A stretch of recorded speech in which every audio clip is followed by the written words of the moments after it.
Hello, welcome back to the Job Hunting Podcast.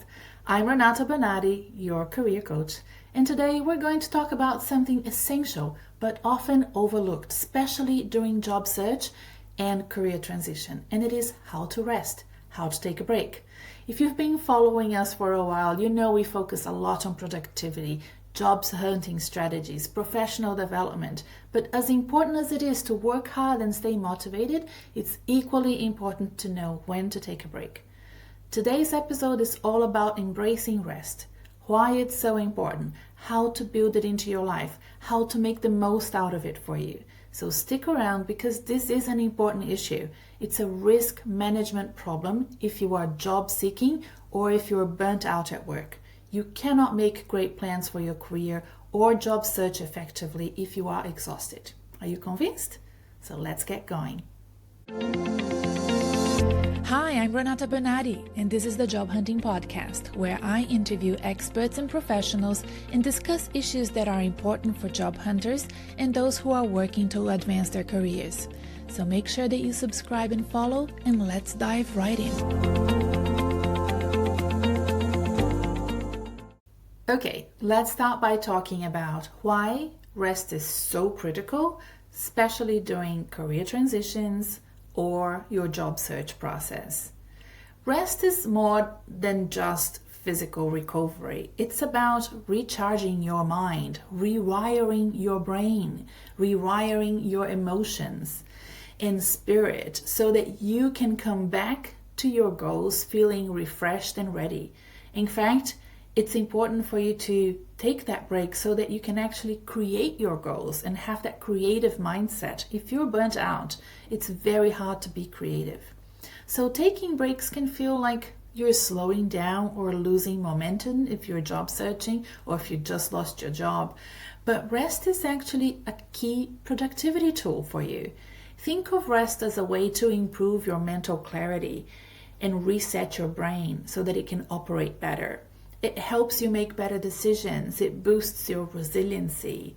When you're searching for a job, it can be very tempting to spend every waking moment looking for opportunities, applying for jobs, and filling out your time with job applications and networking opportunities.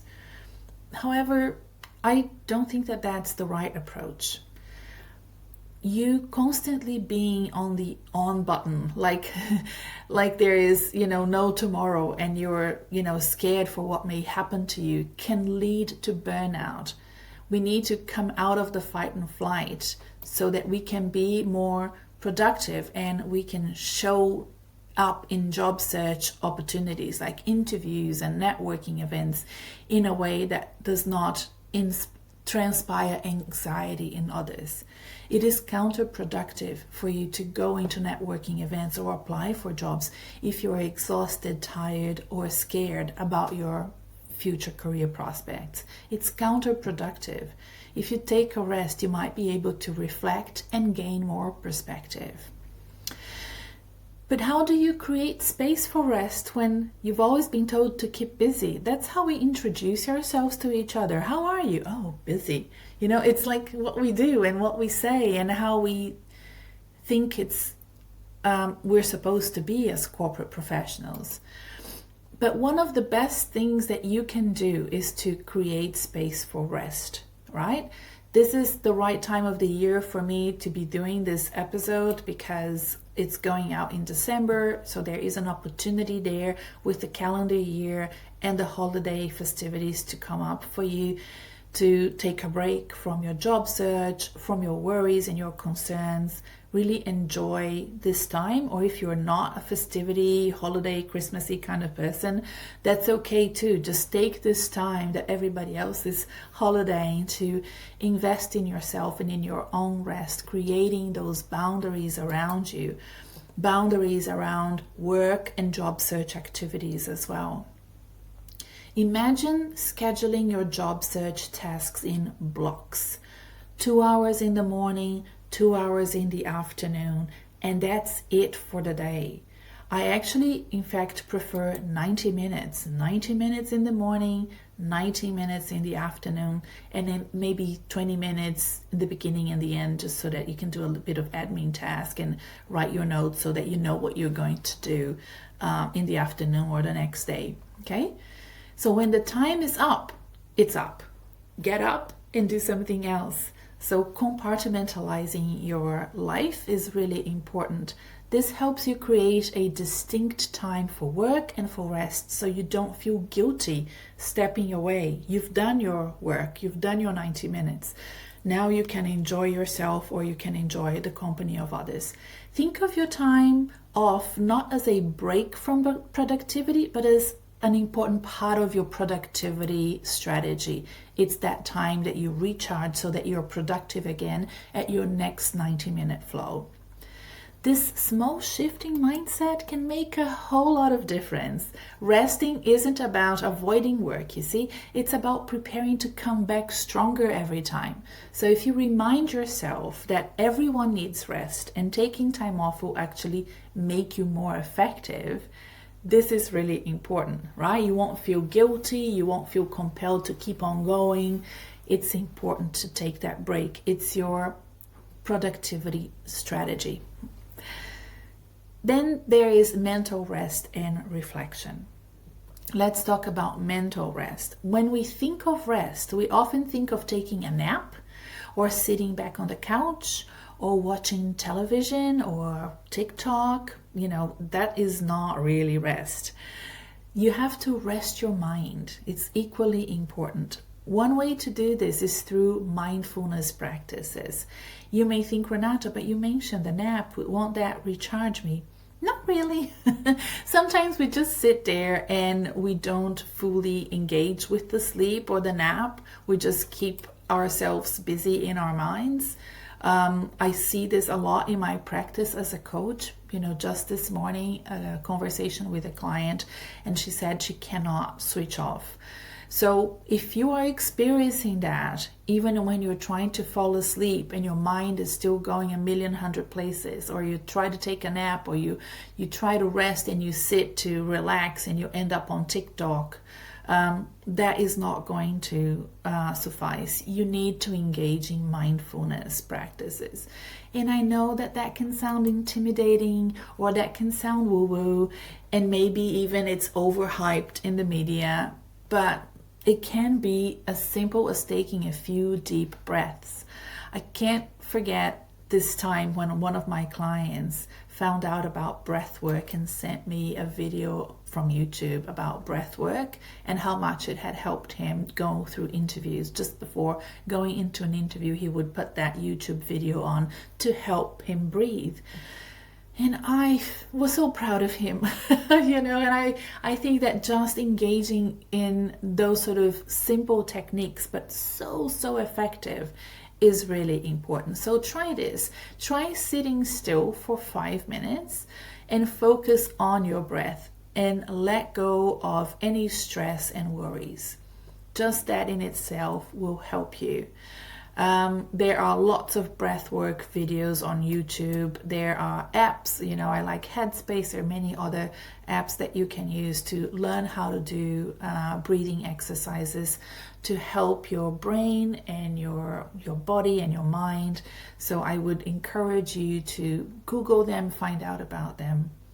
For job seekers, if you do a few minutes of mindfulness every day, it can really help you reduce your anxiety and help you become more clear about your goals and what you're trying to achieve, and not lose perspective and not let the instinct of anxiety and fight and flight take over what you're currently going through. Okay? So that's one tool, breath work. Another powerful tool for mental rest is journaling. Again, this morning, I asked my client to consider journaling. And journaling is not writing your resume. It's not writing your business ideas. Journaling is allowing yourself time to go through your thoughts and emotions and help you gain insight. If you leave your emotions and your thoughts, just inside your head, your brain is going to really struggle to keep up. Okay, your brain is not supposed to archive those informations. You need to download them onto paper. So journaling can be very helpful if you're feeling lost, if you're feeling overwhelmed, if there are too many thoughts and ideas floating through your mind. Okay, you can put some of those business ideas onto paper, but practice also engaging with your thoughts, pain points, physical and mental, things that are keeping you awake at night. Put them onto paper, and you might find that your brain will thank you. It's an opportunity to check in with yourself and ask, how am I feeling? What do I really want? Has anything changed today from yesterday? How am I feeling today? And finally, practicing gratitude. I mean, we have lots of research that show all of these things that I'm telling you are really effective. But gosh, there's so many great examples of how gratitude journaling can help. So it's simple, it's effective, it's pretty much free. All you need is pen and paper. And it really is a great way to provide you with this mental rest practice. And the idea here is not to do these things only once. The breath work, the journaling, the gratitude journaling. It's to include them in your daily routine, in your weekly routine. Even if you don't do gratitude journaling every day, I think research shows, correct me if I'm wrong, that if you do that 3 times a week, that is enough, okay?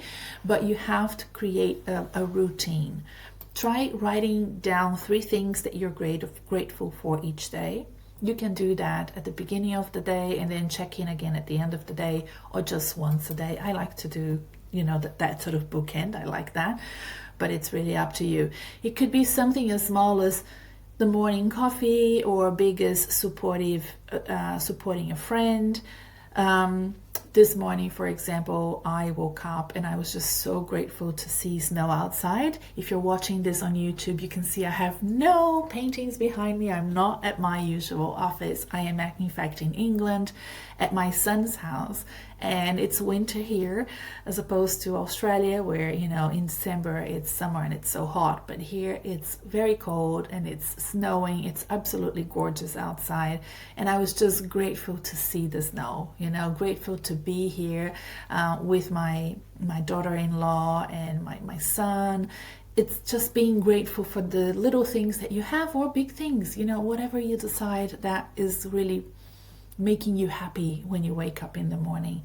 Identifying those things, writing them down, not just thinking about them. If you can write it down, it's even more effective. So gratitude will help you shift your perspective for sure. And over time, it fosters in you a more positive mindset. If you have a mindset of being quite negative, and I know a lot of people do, I have been blessed with optimism, but that can sometimes backfire. I'm a highly optimistic person. That's not always a good thing, everyone. So don't be jealous of me. Sometimes it backfires. But I know, in my family, in my clientele, that there are people that tend to have a more pessimistic mindset, or you're sort of somewhat in the middle. If you want, you can even go to the University of Pennsylvania's website.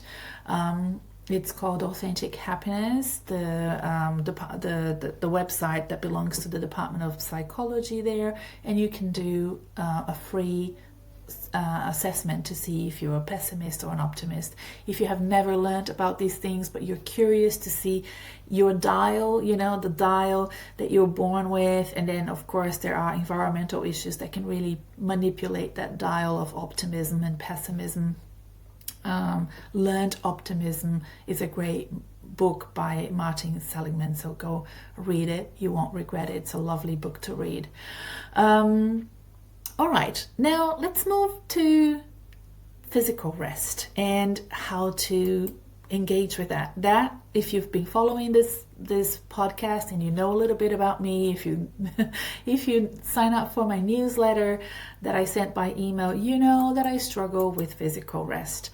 I don't know. Sometimes I think that this could be genetic, because in my family there are some well-known insomniacs. My father, his sister, my grandmother, they were all insomniacs, and I feel that there is a little bit of genetics in there. But I need to tell you that you can shift this, and physical rest is really, really important. And for me specifically, because I have some health conditions that doesn't allow me to take some medications, like I cannot take anti-inflammatory medications, for example. The doctors treat me as if I was an athlete, right? You know how athletes cannot take medication because of anti-doping regulations? That's me. Athletes can only recover from injury through rest, through a good night's sleep, and physio. And that's me. You know, I do physio and I try to sleep as much as I can. My goal for 2025 will be to increase even more my sleep. So I'm in between 7 and 8 hours on average per week. Close to 7, to be honest. That is much better than I was in previous years. Definitely way better than I was during my corporate career. And my goal for 2025 will be to sleep 9 hours a day. And I'm pretty keen. I want to sleep 9 hours a day, and I want to have a nap after lunch, which is something my parents do, and I know it's good for everybody, and I want you to consider doing that as well. On those days that you're working from home, if you're a hybrid worker or if you're a remote worker, just doing that 20-minute nap is just so refreshing, and you have such a more productive afternoon if you do that. If you do that well. If you sleep too much in the afternoon, it won't help, but if you sleep just a little bit, like my mom and dad do, it really is quite refreshing. And I spent some time with them in Brazil, and I did that, and I found it really, really good for my productivity. So sleep is the foundation of physical rest, and without it, your body and your mind won't function their best. And I know that we all say that we're going to do better, but we all keep scrolling on our TikToks and Instagrams and watching our Netflix, and we don't sleep as much as we should. So that quality sleep is essential. And if you're like me, someone who struggles with this, try setting a consistent sleeping schedule where you go to bed and wake up at the same time each day. Now, because I'm currently traveling and I coach, I see clients early in the morning and late at night. So for example, I'm here in England at the moment. I saw my first client at 7 a.m. so I had to wake up at 6, and I will see my last client at 11 p.m.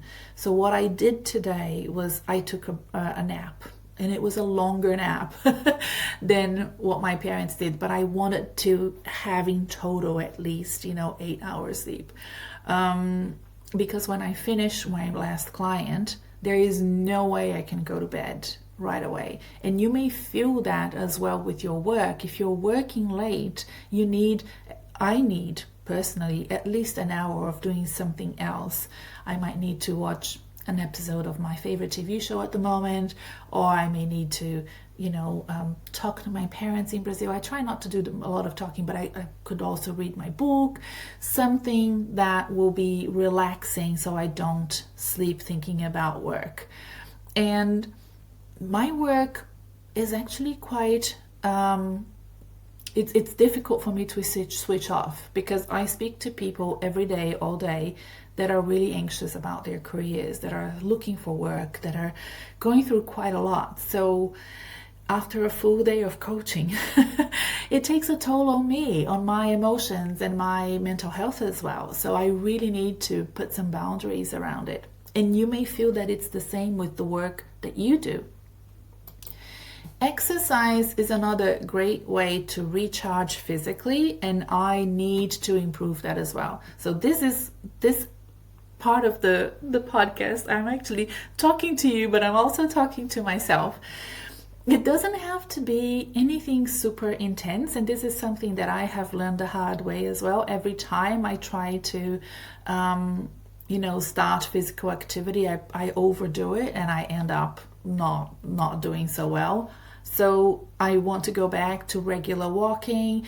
The problem with the snow is that I did not walk today because it's quite slippery outside, and even though I brought the right boots, I still didn't feel comfortable walking in the snow. So I'm waiting for a couple of days before walking.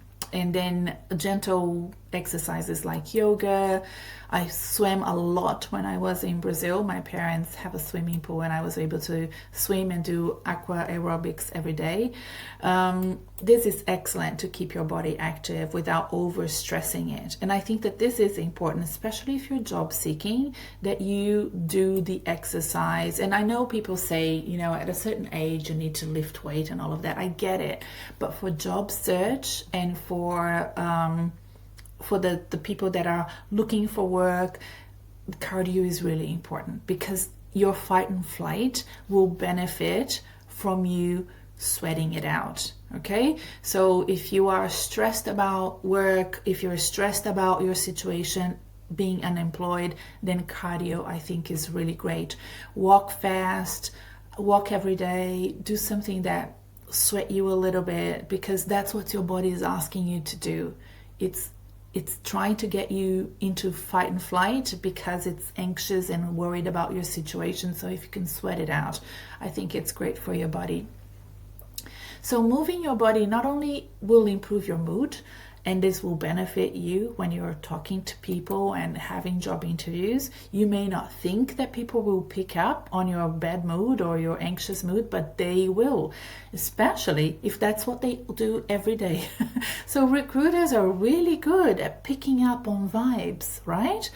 That's all they do, everybody. So you need to know that they are very good at reading you, reading your body language. So you want to listen to this episode, because this is strategic for your job search and your successful outcome.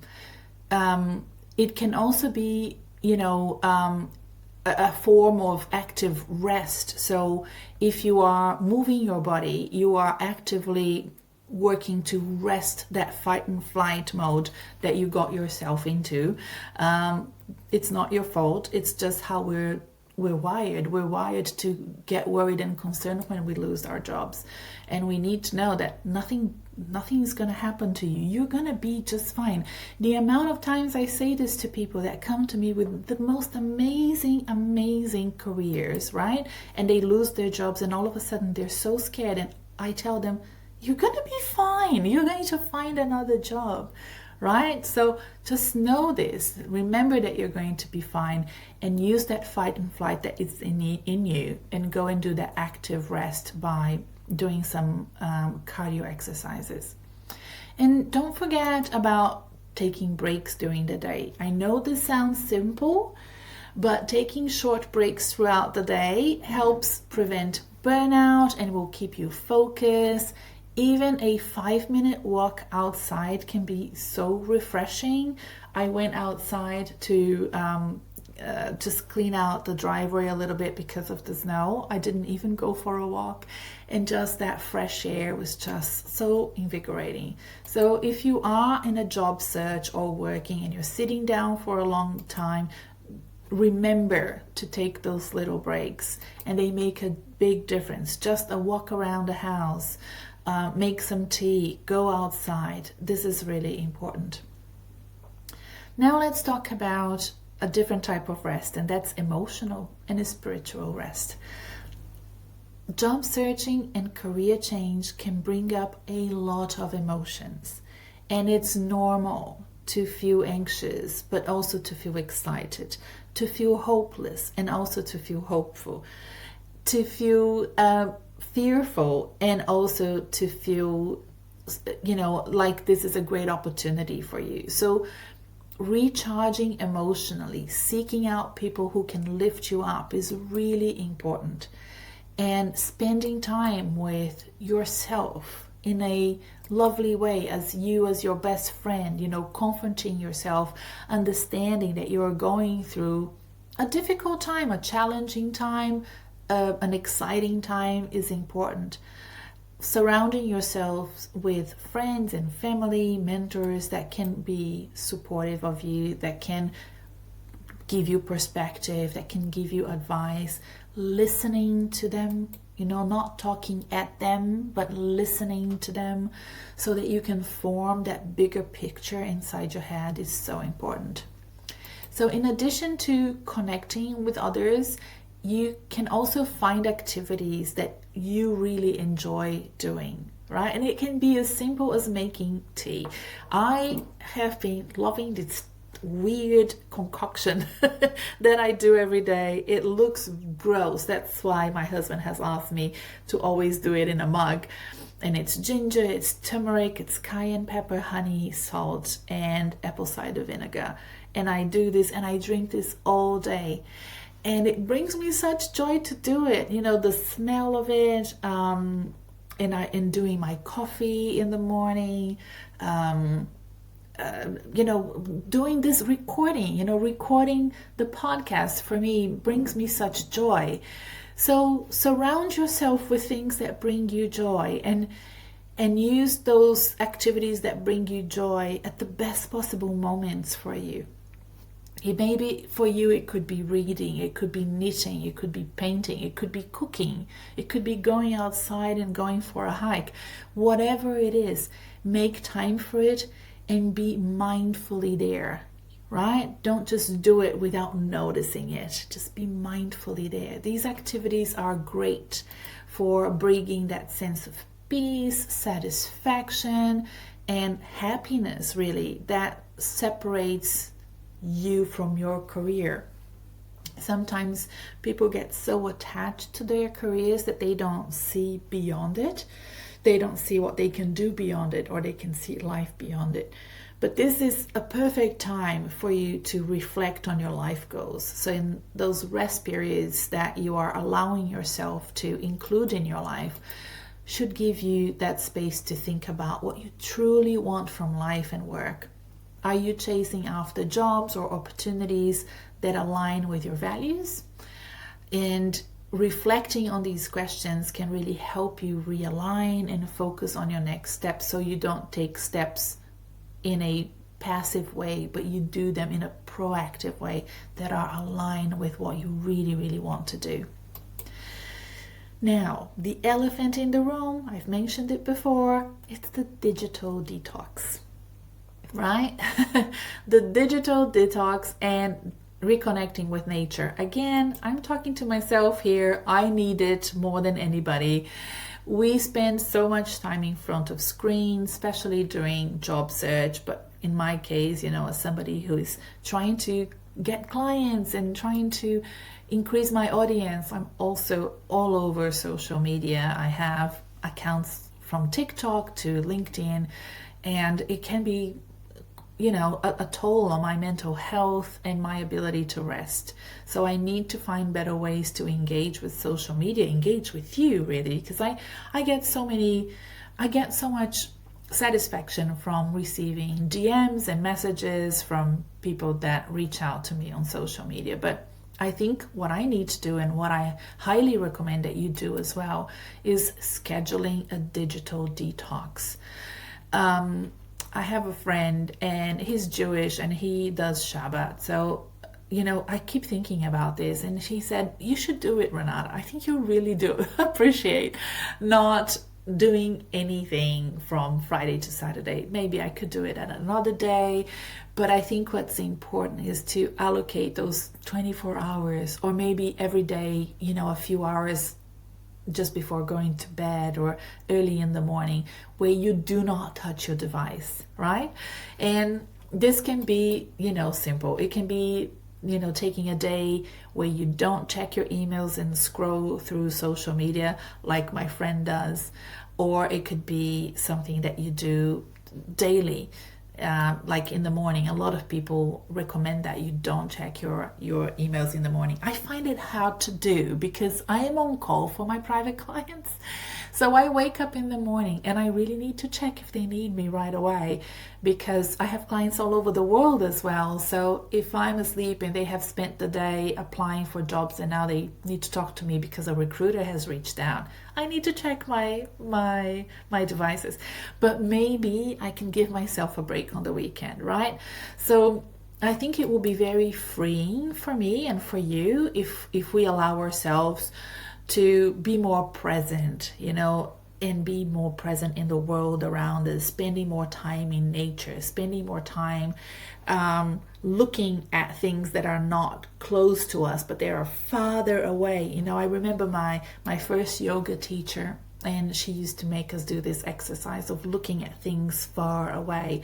And when I did my mindfulness meditation training in Melbourne, again, part of that mindfulness training was to do that restoration with your eyes, restore your eyesight by just learning how to look far away. I think we forget that we actually don't look far away anymore because we don't need to, especially unless you're driving. Everything is so close to us. Our monitors, our books, our TVs, our screens from our phones. So let's take a walk in the park. Let's go for a hike, or even just sit in the backyard with a book. So think about nature that is so grounding, that is so fantastic and beneficial to us from a health point of view. It is a great way to step away from the constant hustle. So if you are like me, and like in Melbourne, I live by the sea, go and, water, ocean, there's research that shows that is so good. Bathing in forest, so that sort of greenery is always so beneficial. So if you're near a park or near bush or forest, just go and have a walk there if you can. And if social media adds stress for your life, let's cut it back. It doesn't mean that you have to delete your accounts. Definitely do not delete your LinkedIn account. You know how much that, I believe that is so important for today's corporate professionals. You have to be on LinkedIn. I know that. But let's be mindful how much time we spend scrolling. So that doom scrolling is really bad for us. And less social media will mean more time for real rest. Now, how can we create a more restorative environment around us? I've been thinking about this, and I think one of the best ways to support rest is by creating a restful environment at home. Now, I'm obsessed with this. If you follow me on Instagram, you will see that there is a highlight of my home, and I love creating coziness at home. And it's not because I own my home. I've rented for years and years, for decades really, and I also created coziness at home. Even though the walls are bare here, you know how much I believe that color and textures and decoration helps uplift moods. So when I'm seeing my clients and I'm in my office with that beautiful wall behind me, so many clients tell me that soothes them and helps them. And when I was traveling last year, some of them asked me, can you put that in a green screen, so a background behind you? And I asked my son to take a picture because some clients preferred me with that fake background of my office in order to restore their energies. It soothes them. And I think that if you can create something like that at your place, is great. My son has just moved to this house, and I'm facing a white wall, but he's doing quite a good job creating a lovely home for him here in this new country. So I would really recommend that you think about how you can make your house cozy, even if you have a completely different style from mine. Even if your style is very beige and white, I find that really restful as well when I go into houses that have a very a very simple color theme. That's not me. I'm a maximalist, so if you follow me, but I understand the appeal. I don't think you have to redecorate your entire house or invest any money in it, but it's just creating at least a cozy corner for you to sit and enjoy a view, or for you to sleep well, some calming elements that are great for you. It could be a comfortable chair, it could be some candles, it could be relaxing music. Your environment really does play a huge role in your ability to unwind. If you follow YouTubers from Scandinavia, you see that they have this beautiful ways, if they're Danish or if they're Norwegian, they have beautiful ways of creating a lovely space for them during winter. I'm here in Europe and it's winter time here, and I know how important it is because there's so much time spent inside. The other thing is decluttering. It can also make your space feel restful and nicer for you. So if you're surrounded by clutter, that is really mentally draining. I also personally don't like to be surrounded by things that are broken. It really annoys me if I walk by a window and it's broken, or a picture hanging on a wall and it's crooked. Those things are mentally draining because I'm seeing it, and every time I see it, it annoys me. And I heard that that's bad feng shui, so I don't understand feng shui, but somebody told me, and I think that is true. So try organizing a bit if you have time this end of year. See if it helps you feel more at ease and comfortable in your own home. Now let's talk about creative rest. Now this is really important for you if you're job seeking. If you're somebody who loves learning, why don't you pick up a new hobby or a skill? Resting doesn't mean that you have to be completely idle. It might mean that you need to switch that amazing energy that you have, that you really want to put all of that into work.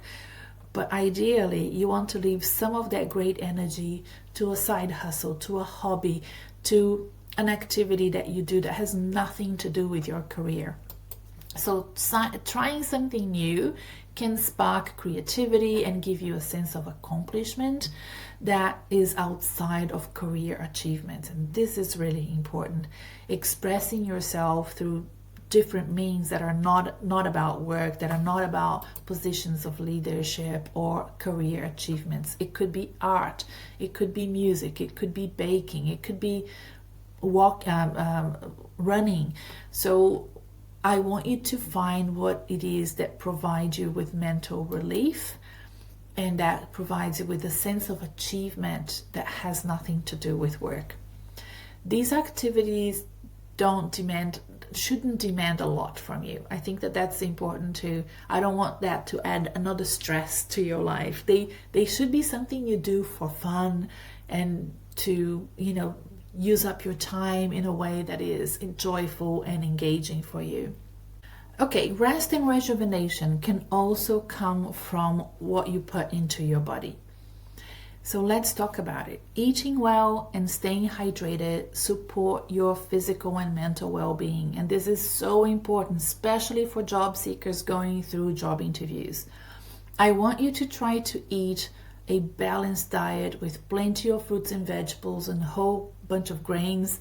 Part of my expertise when I'm working with clients is managing their caffeine intake before interviews, managing sugar before job interviews. I want you to know that this can really affect your performance if you're going through recruitment and selection, especially if you're going through interviews. So remember also to drink enough water.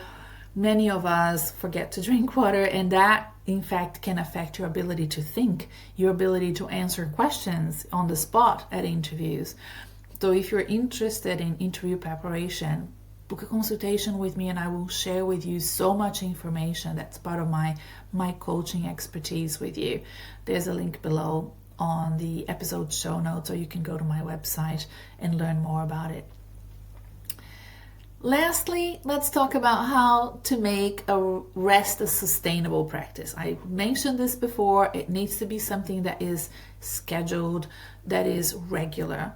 Whether it's a daily routine or a weekly ritual, it's important for you to schedule something that's doable for you. So experiment with different types of rest and different ways of allocating it into your schedule. Don't try to overdo it in a way that makes you think, oh, I can't do it, and throw everything away and not ever do it again.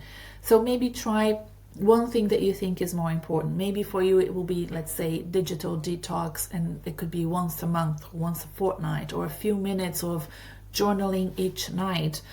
Find what works for you and don't try everything at once.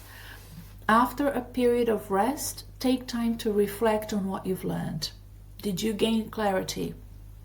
Do you feel recharged? Was this type of rest that you did useful? Use these insights to approach your next steps with fresh perspective. And if you fall off the wagon and you need to restart it, I think it's important for you to know that it's not going to be linear. You will fall off the wagon, and it's important to remember that it's okay for those things to happen and for you to just start over. So look, there you have it. Rest is one of the most powerful tools that you can use in your toolkit as a corporate professional, as a leader of people, as somebody that gives so much, but you need to put your mask on first, as they say when you fly on airplanes. And whether you are taking time to reconnect with yourself, spend time with nature, spend time with others, just taking a few minutes to breathe, remember that rest is an investment in yourself and in your future. Now, before you go, I want to ask you a small favor. If you found this episode useful, make sure that you listen to other episodes, and the best way to keep in touch with us is to subscribe to the podcast wherever you found it. You can also subscribe to my newsletter, in which case I will send you the new episode every week by email. And I also, in this newsletter, have a session that is subscribers only advice, tips and insights that I provide only to those that subscribe to my new email. So please go to the show notes below and find that link, and please subscribe. And if you've been a listener and you're here, I'd love for you to consider leaving a review, because it's the best Christmas gift that you could ever give me. Or if you're listening to this after Christmas, it would be the best gift you could ever give me, period. You have no idea how important it is for podcasts like mine that are not huge but are growing to get people to provide reviews, give it a 5-star in your app of choice. And finally, don't forget to check my website. I am a career coach. I have online courses that are inexpensive, that are great investments for you. You don't need to, spend a lot to learn a lot. And I have great programs there to support your career and your job search journey. And I'd love for you to check them out. Maybe buy them for yourself as a Christmas present, or maybe buy it for others. If that's something that you want to do, reach out to me and we can organize it as a gift. There is so much there for you to explore, and I'd love for you to be involved in my community through subscribing to my email and becoming one of my clients. So thank you so much for listening today. Please take care. Happy resting, and I will see you soon. Bye for now.